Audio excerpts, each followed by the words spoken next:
Oi, pessoal, tudo bem? Essa é a disciplina Determinantes Sociais e Epidemiológicos da Saúde, ministrada por mim, professora Fabiana, e pela professora Carla. Nós estamos trabalhando juntas, postando as aulas para vocês, essa especificamente é a minha voz, mas nós duas estamos atuando diretamente. Na aula passada, a gente está feliz que vocês acompanharam bem. Vocês tinham um texto base para ler e responder uma atividade. Nós já estamos lendo essa atividade e dando retorno para vocês. Hoje, o que a gente vai conversar é sobre a história natural da doença. A história natural da doença é um modelo que foi desenvolvido por Livell e Clark na década de 70. Lembrem que na última aula presencial nós conversamos sobre como que o processo de saúde e doença ele foi sendo visto ao longo da história.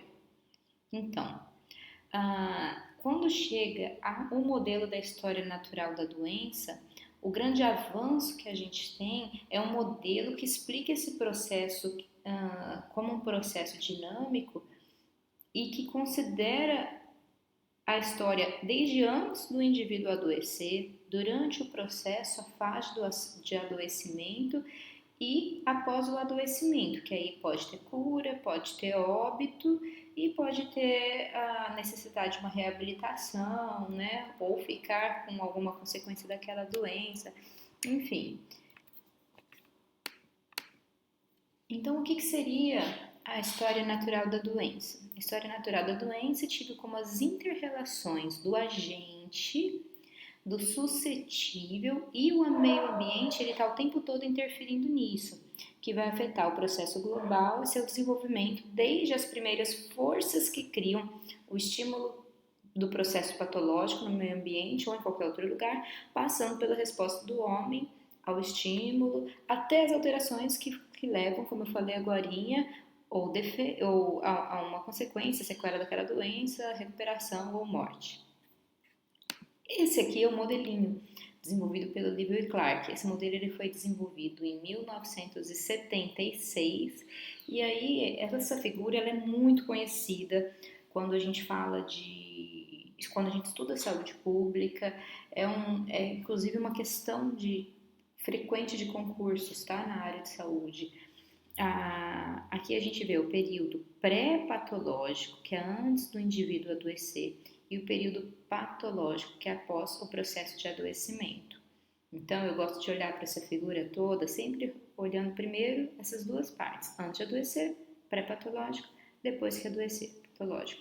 Antes de adoecer, ele está na fase de suscetibilidade. Então, ele está na fase sucessível, o agente está ali, ele pode adoecer ou não adoecer.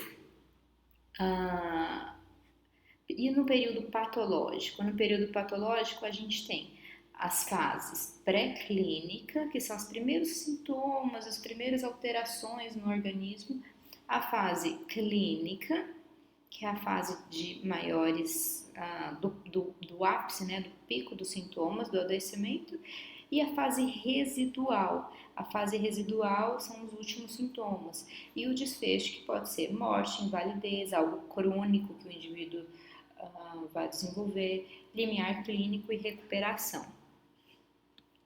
Eu não vou dar um exemplo agora, por quê? Porque a gente vai pedir justamente para vocês darem um exemplo de adoecimento e de alguma doença específica e colocar nessas fases.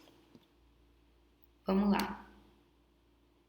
Então aqui também a gente está vendo a própria história natural da doença de um homem se a gente pode olhar nessa linha do tempo, assim, sendo didático, né? Isso é só uma separação didática entre o que seria uma saúde perfeita num extremo e no outro extremo a gente tem a morte. Saúde perfeita, saúde subótima, doença próxima à morte, morte. E sempre considerando que existe essa interação entre o hospedeiro, entre o agente e entre o meio ambiente. E aí a gente volta àquele exemplo super comum que a gente costuma falar, que é o da dengue.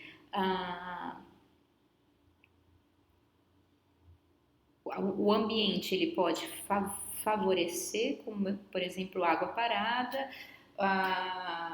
E isso vai ser, inclusive, influenciado por cultura, por educação, instrução das pessoas, de manter o quintal limpo e de cuidar da área onde vive. E essa interação ela vai estar o tempo todo ou favorecendo o adoecimento ou protegendo as pessoas do adoecimento.